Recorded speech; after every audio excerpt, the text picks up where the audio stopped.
pembacaan firman Tuhan dari Filipi pasal 4, Filipi pasal 4 ayat 1 sampai 9, demikian firman Tuhan. Filipi 4 ayat 1 sampai 9.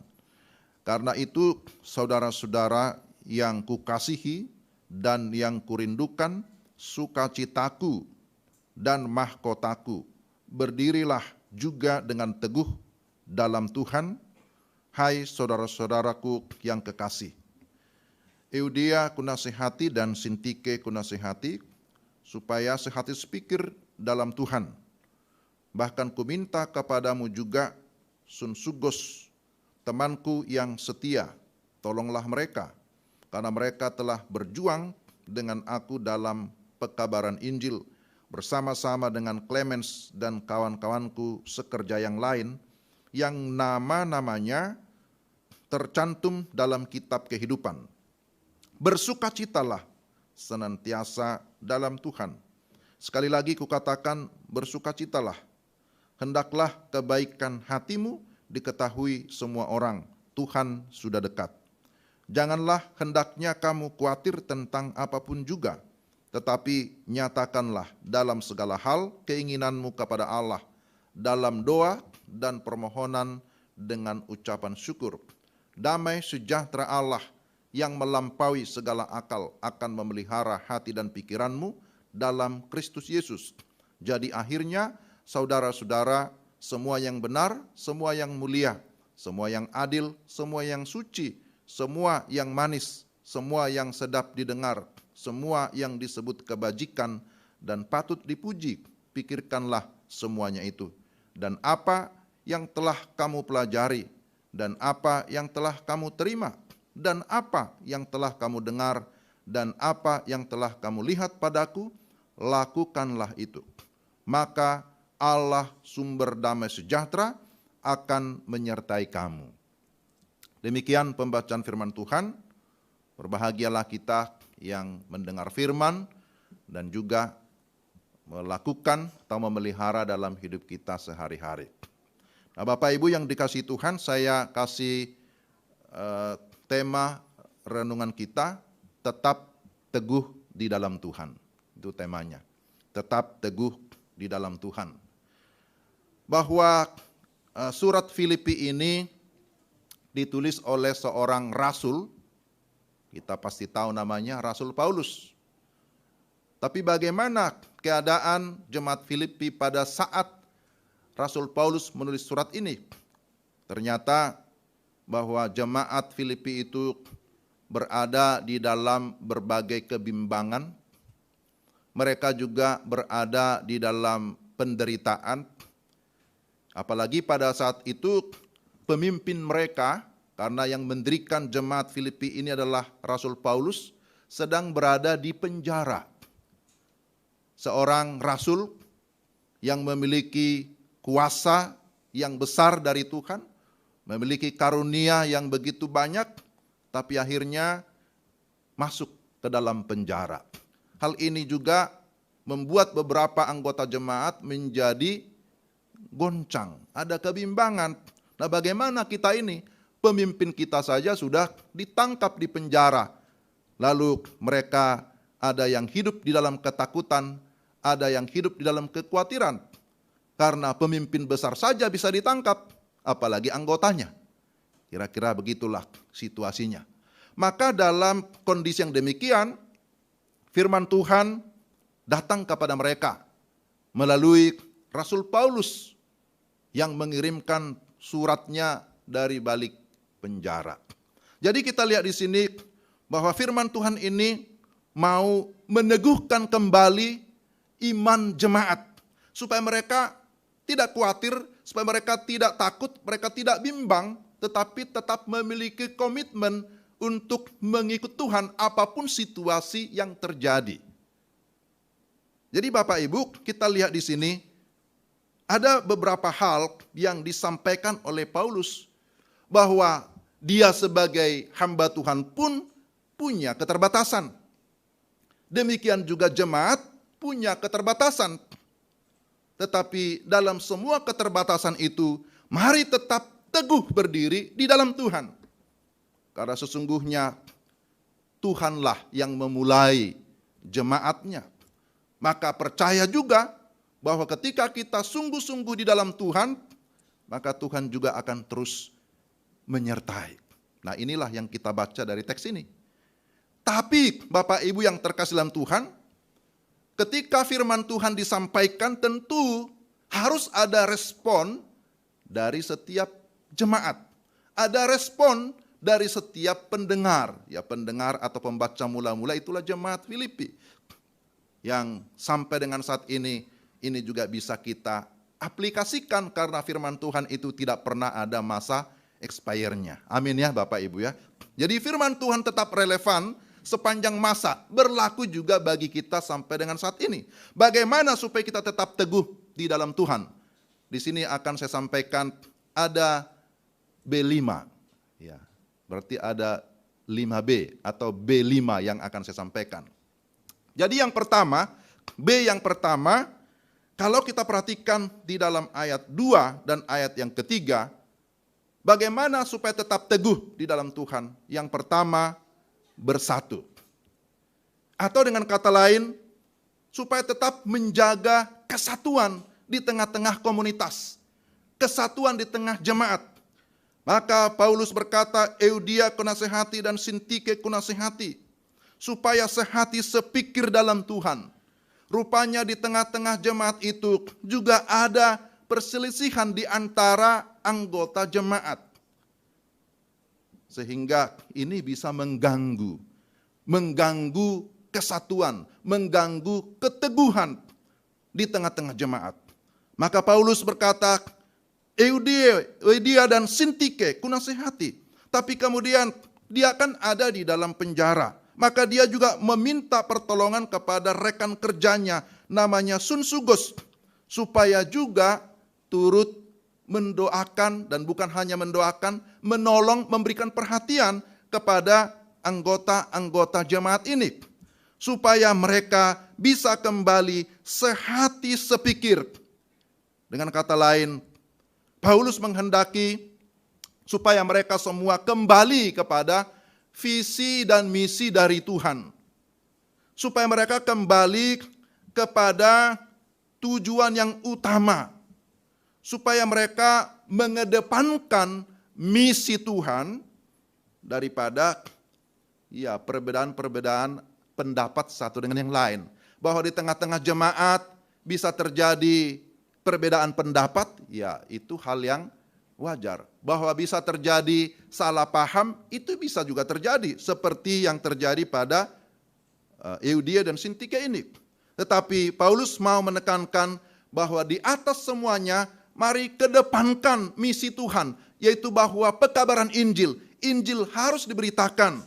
Dengan demikian, baiklah semuanya bisa masing-masing menjaga hatinya supaya tetap fokus kepada kesatuan. Mari bersatu. Karena tanpa kesatuan tidak mungkin kita bisa mencapai kemajuan.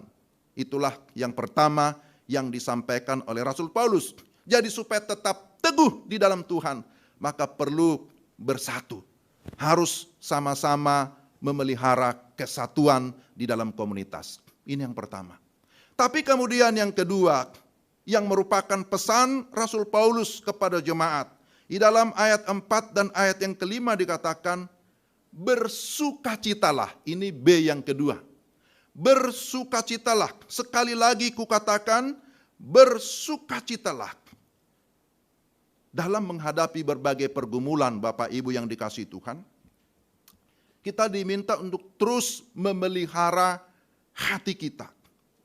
Sukacita orang percaya itu tidak boleh dipadamkan atau tidak boleh dimatikan oleh situasi yang sulit. Sukacita kita sebagai orang percaya itu tidak boleh dirampas oleh situasi dan kondisi yang sulit atau penderitaan apapun, termasuk Paulus yang sedang berada di penjara. Dia berada di penjara, tapi dia tetap mampu bersukacita. Maka dia berkata kepada jemaat, bersukacitalah. Jadi ternyata sukacita, ada satu istilah Yunani disebut kairete. Sukacita itu lahir dari hubungan kita yang intim, yang dekat dengan Tuhan. Maka ketika kita memiliki hubungan yang intim, hubungan yang dekat dengan Tuhan, akan muncul sukacita dari dalam. Jadi sukacita yang sejati itu tidak dipengaruhi oleh yang namanya lingkungan, tidak dipengaruhi oleh situasi dan kondisi luar. Karena sukacita itu munculnya dari dalam keluar. Nah ini hal yang penting. Maka ketika ada sukacita Bapak Ibu yang dikasihi Tuhan, di dalam ayatnya yang kelima dikatakan, hendaklah kebaikan hatimu diketahui semua orang. Ketika seseorang mengalami sukacita, maka sukacita itu akan terlihat di dalam bagaimana dia memiliki kebaikan hati. Dan di dalam kebaikan hati itu terpancar sukacita. Ketika kita memiliki kebaikan hati atau juga kelembutan hati, maka itu sukacita juga tidak bisa disembunyikan. Jadi orang yang hatinya bersukacita, wah itu akan terlihat ya di dalam ekspresinya, di dalam aksinya, di dalam tindakannya. Ya, nggak boleh disembunyikan. Ketika masa pelayanan Yesus, ketika Yesus sudah melayani, lalu ada orang-orang yang mengalami pemulihan, mengalami kesembuhan, Yesus pernah berkata, tapi jangan bilang-bilang ya, gitu ya. Jangan sampaikan ke orang lain. Tapi apa yang terjadi? Namanya orang bersukacita tetap pasti akan menceritakan kesaksian pengalamannya bersama dengan Tuhan. Karena sukacita itu tidak bisa disembunyikan Bapak Ibu. Nah ini yang kedua, yang merupakan pesan daripada firman Tuhan. Bagaimana tetap teguh di dalam Tuhan. Selain yang pertama bersatu, yang kedua bersukacitalah. Dan yang ketiga berdoa dan bersyukur. Di dalam ayat yang ke-6 dan ayat yang ke-7 kita lihat di sana. Janganlah hendaknya kamu khawatir tentang apapun juga. Tetapi nyatakanlah dalam segala hal keinginanmu kepada Allah. Dalam doa dan permohonan dengan ucapan syukur. Tadi di awal saya sudah sampaikan bagaimana latar belakang atau kondisi jemaat. Bahwa mereka diliputi kekhawatiran karena situasi yang terjadi pada saat itu. Tetapi kemudian firman Tuhan disampaikan kepada mereka, di dalam segala kekhawatiranmu, apapun yang kamu hadapi, maka utamakan hubungan dengan Tuhan. Berdoalah kepada Tuhan, bahwa masalah atau pergumulan akan selalu ada. Sampai kapanpun kita akan diperhadapkan dengan yang namanya pergumulan. Selama kita masih ada di dunia ini. Kalau dicek satu persatu, ya kita pasti akan mendaftarkan masalah kita masing-masing ya, pergumulan kita. Ada yang ketahuan, ada yang tidak ketahuan, karena kemungkinan kita ya tidak ingin semua masalah kita diketahui oleh orang, sehingga kita menyimpannya. Tapi ada sebagian yang tidak sanggup lagi, lebih baik bercerita, karena dengan curhat, dengan bercerita, maka ada rasa plong katanya, lebih tertolong, supaya orang lain juga turut mendoakan. Jadi ketika ada masalah, kekhawatiran itu bisa muncul, itu manusiawi. Akan tetapi jangan membiarkan kekhawatiran itu menguasai hidup kita. Nah, ini penting. Karena itu mari kita berdoa kepada Tuhan, membawa seluruh pergumulan kita kepada Tuhan dengan keyakinan bahwa Tuhan lebih besar daripada semua pergumulan kita. Amin. Nah, ini penting. Maka ketika kita mampu berdoa, pasti juga kita mampu bersyukur. Nah ini. Jadi orang yang bisa berdoa, pasti dia mampu untuk bersyukur. Ketika kita berdoa, maka di dalam doa kita ada satu aspek yang biasanya kita sertakan dalam doa, yaitu bersyukur. Ada banyak aspek doa ya. Bersyukur, kemudian berdoa memohon pengampunan. Doa juga bisa permohonan atau permintaan, itu merupakan bagian-bagian dari doa. Jadi ketika kita mampu berdoa kepada Tuhan, maka di sana juga akan lahir ucapan syukur. Karena ketika seseorang mampu berdoa, berarti masih dapat merasakan bagaimana kebaikan Tuhan di dalam kehidupannya. Jadi kalau seseorang tidak mampu berdoa, berarti tidak bisa lagi melihat kebaikan Tuhan, kan begitu. Tapi orang yang masih bisa berdoa, artinya masih ada pengakuan Tuhan itu berdaulat, berkuasa atas hidup saya. Dia masih terus dapat merasakan bagaimana pertolongan Tuhan di dalam kehidupannya. Jadi Bapak Ibu yang dikasihi Tuhan, ketika kita sungguh-sungguh berdoa dan bersyukur, maka ada hasilnya dikatakan dalam ayat yang ke-7. Kita akan memiliki damai sejahtera. Jadi damai sejahtera itu diibaratkan seperti seorang wasit, Bapak Ibu. Di dalam sebuah pertandingan dibutuhkan wasit. Kalau tidak ada wasit, maka pertandingan itu bisa tidak tahu kapan batas waktunya, tidak tahu siapa yang salah, siapa yang menang dan seterusnya. Tapi wasit itu diperlukan untuk melihat pelanggaran, maka kalau ada pelanggaran dia akan tiup fluid. Ya, atau bolanya sudah lewat, keluar dari garis, maka dia juga tiup fluid, berarti lemparan ke dalam. Wah, sampai kepada gol, dia juga yang tiup fluid. Ini gol, sah atau tidak, tergantung kepada wasitnya. Kapan pertandingan itu beristirahat, kapan selesai, nah itu adalah berdasarkan keputusan wasit. Jadi kalau dikatakan damai sejahtera itu seperti seorang wasit dalam hidup kita, damai sejahtera itulah yang memimpin kita untuk bisa mengambil keputusan-keputusan terbaik di dalam hidup kita. Maka biasanya orang bertanya, ya bagaimana kamu mengambil keputusan? Ya, kamu harus memiliki damai sejahtera terlebih dahulu. Kalau belum damai sejahtera, jangan paksakan pergi. Begitu ya. Kalau belum damai sejahtera, jangan dulu berangkat ke tempat kerja yang baru, misalnya. Dipastikan sudah damai sejahtera. Kalau kamu belum damai sejahtera, berdoa lagi. Sampai Tuhan memberikan damai sejahtera. Jadi ada hubungannya. Seseorang memiliki damai sejahtera ketika dia sungguh-sungguh berserah, berdoa, bersyukur kepada Tuhan. Nah ini yang ketiga. Bagaimana supaya tetap teguh di dalam Tuhan? Maka harus perbanyak berdoa dan bersyukur. Dan yang keempat, kita lihat di dalam ayat yang ke-8, disebutkan di sana, dalam ayat yang ke-8, jadi akhirnya saudara-saudara, semua yang benar, semua yang mulia, semua yang adil, semua yang suci, semua yang manis, semua yang sedap didengar, semua yang disebut kebajikan dan patut dipuji, pikirkanlah semuanya itu. Poinnya apa? Berpikir secara positif.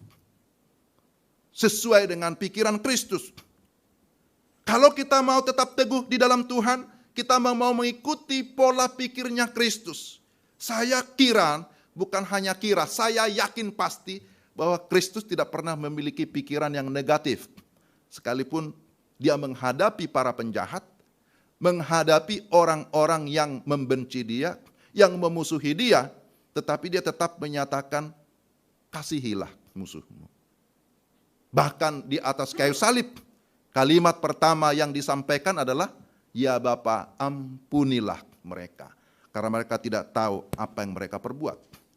Jadi Bapak Ibu yang terkasih dalam Tuhan, supaya kita bisa tetap teguh di dalam Tuhan, maka kita harus memiliki pikiran-pikiran yang positif, pikiran yang rohani, seperti Kristus. Karena dengan pikiran yang positif, kita akan memiliki satu energi yang positif, kekuatan yang positif untuk bisa menghadapi berbagai pendapat, berbagai pengajaran-pengajaran yang bisa menyesatkan. Karena memang di tengah-tengah jemaat Filipi juga ada pengajar-pengajar sesat dengan filsafat yang kosong mau mempengaruhi jemaat itu. Maka Rasul Paulus berkata, supaya kamu tetap teguh, milikilah pikiran-pikiran yang baik, pikiran yang mulia, yang sesuai dengan pikiran Kristus. Dan yang terakhir, dalam ayat yang ke-9, dikatakan, apa yang telah kamu pelajari dan apa yang telah kamu terima, apa yang telah kamu dengar, apa yang telah kamu lihat padaku, lakukanlah itu. Poinnya apa? Berbuat baik. Ini B yang kelima. Berbuat baik itu atau melakukan kebajikan, Bapak Ibu, melakukan kebaikan, itu merupakan luaran atau produk daripada pikiran yang sehat tadi.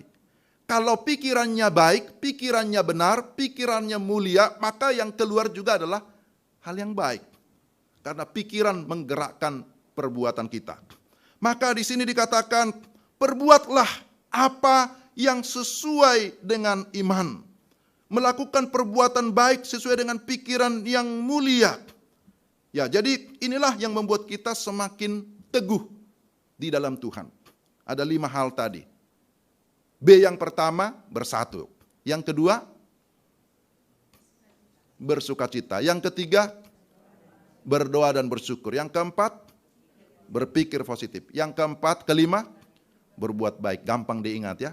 Jadi B5. Kelima hal ini Bapak Ibu merupakan senjata, merupakan kunci bagi kita untuk tetap teguh di dalam Tuhan. Maka kalau kita bisa hidup di dalam B5 ini, ada janji Tuhan lagi yang dinyatakan di bagian terakhir dari ayat 9. Ayat 9 bagian akhir dikatakan, maka Allah sumber damai sejahtera akan menyertai kamu. Jadi Bapak Ibu, dalam perjalanan kehidupan kita, kita membutuhkan penyertaan Tuhan. Tanpa penyertaan Tuhan, maka kita pasti akan gagal. Kita belajar dari tokoh-tokoh di dalam Alkitab, para pemimpin-pemimpin yang besar. Mulai dari Abraham, Musa, kemudian setelah Musa ada Yosua dan seterusnya. Bagaimana mereka bisa berhasil menjalani kehidupan? Apakah mereka orang-orang yang begitu kuat oleh karena kepintaran mereka, oleh karena mereka memiliki satu pengaruh yang begitu besar? Ternyata di atas atau di balik semua daripada kesuksesan mereka menjalani hidup mengikut Tuhan adalah adanya penyertaan Tuhan. Penyertaan Tuhanlah yang membuat Bapak Ibu sekalian bisa tetap kuat. Penyertaan Tuhanlah yang membuat keluarga Pak Esra bisa bertahan, bisa tetap kuat, bisa tetap maju menjalani setiap tantangan demi tantangan. Sudah Tuhan izinkan melewati yang namanya penderitaan bersama dengan Oma ya. Tuhan sudah mengizinkan keluarga ini, keluarga Pak Esra, untuk memberikan perawatan, perhatian kepada Oma. Tuhan mengizinkan segala sesuatu. Tujuannya apa? Supaya kita diuji, supaya imannya terus diteguhkan dan ternyata bisa melewati dan terus percaya dalam perjalanan kehidupan kita yang kita belum tahu kita sampai umur seberapa, apakah bisa seumur Oma atau bisa melewati. Ya, kita hanya berdoa dan berharap. Tetapi dalam menjalani kehidupan kita yang real ini, yang nyata sekarang ini, maka supaya kita tetap teguh, maka 5B. Ya, masih banyak B yang lain, tetapi B5 ini sesuai dengan konteks ini yang saya sampaikan. Mari kita tetap bersatu juga sebagai jemaat. Mari kita sama-sama bersukacita, sama-sama berdoa, sama-sama berpikir, sama-sama berbuat yang baik. Supaya dengan demikian kita semakin teguh, satu dengan yang lain saling menopang, saling menghibur, saling mendoakan sehingga kita semakin erat di dalam persekutuan, di dalam kesatuan kita. Mari kita berdoa. Tuhan, terima kasih pada sore hari ini ada kesempatan bagi kami untuk mendengarkan sebagian firman-Mu. Kami berdoa supaya Roh Kudus menolong kami, supaya firman ini boleh melekat di dalam hidup kami dan bukan hanya kami melakukan firman Tuhan. Kami bisa tetap kuat dan teguh ketika kami sungguh-sungguh menyerahkan hidup kami kepada Tuhan dan kami percaya Tuhan menyertai kami.